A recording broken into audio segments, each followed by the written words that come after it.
Okay, good morning again. Once again, last night's game was a thrill for everybody watching it.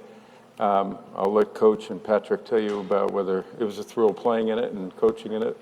But it really was an extraordinary performance, really, by both teams.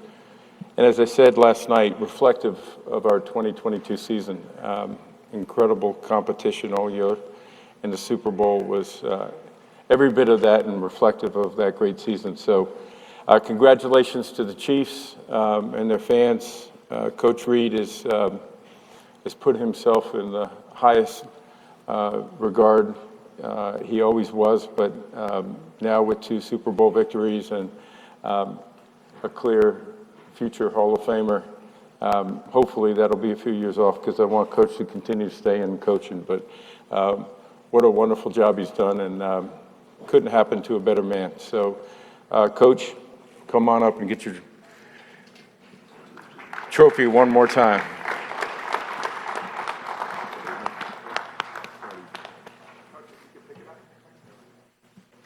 You can handle that? Yeah. Now just with Coach. You need the ribbon. Well, listen, it never gets old standing right here. This is a great tribute to the National Football League, a great tribute to the Kansas City Chiefs. That game last night was a heck of a game. I know Philly's hanging their head a little bit, but nobody really lost. I mean, it was 2 great teams playing each other and 2 great cities. So I'm fond of my time there, and I'm fond of my time that I've had in Kansas City. The people have been phenomenal. The organization that Clark Hunt's put together has been tremendous. The coaching staff, the players. We've got Pat Mahomes over here that's going to talk to you. Phenomenal leadership in the front office with Mark Donovan, Brett Veach. So it's a good, solid organization, and with good, solid people. And I appreciate that. Having been kind of the elder statesman, I appreciate all that they do to keep me young. Anyways, but that's time's yours. Are we opening this up to questions? Yes, we are. We'll Okay. begin here in the front with Adam Kaiser, ESPN. Right. Microphone.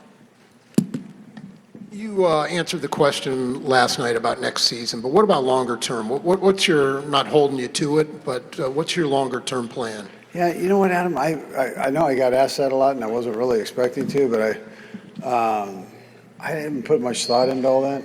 I'm enjoying what I'm doing, and I've got this guy over here that is a pretty good player. So I mean, we're doing okay.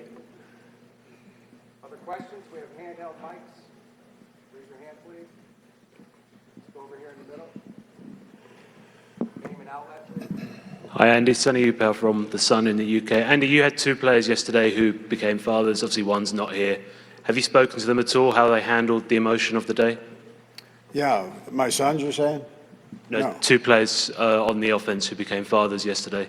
So Nick yes. in the morning. No, I did. Yeah, fathers. Yes. Yes, I did talk to them. They're very happy, and congratulations to them and their girls there. Yeah. Question in the back. Herbie. Good morning, Coach. I'm going to stand up for you since you told me to stand up yesterday. All right, Herbie. How much transition, I mean, obviously you're going to transition to the business side of football here after you get back to Kansas City, but how much transition are you anticipating with your coaching staff, maybe Eric Bieniemy moving on? Yeah, I mean, listen, Eric Bieniemy's been tremendous for us, and I think is tremendous for the National Football League, and I'm hoping he has an opportunity to go somewhere and do his thing where he can run the show and be Eric Bieniemy.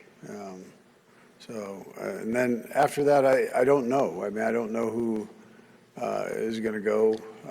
I always wish our guys the best of luck and opportunity. That's what all of them deserve. They work hard, and if they can get a promotion somewhere that I can't give them, more power to them. We'll go with a couple more. Mitchell Brock.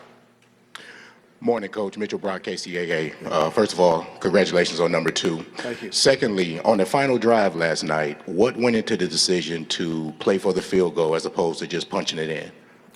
Yeah, so we term that church mode, and Patrick relays that. We relay it to Patrick. Patrick relays it to the huddle. You know, we knew they didn't have timeouts. We knew we could run the clock down to 8 seconds if we did it right, and still stay within that 5-6 yard area where your field goal percentages are 99%, and we've got a good field goal kicker. So, and then you don't really give them much of an opportunity to get the ball back. So we practice this. We practice it every Friday. You don't get to use it very often, but on the biggest stage, we're able to use that, yeah. Okay, we have one more question. We'll go back to Adam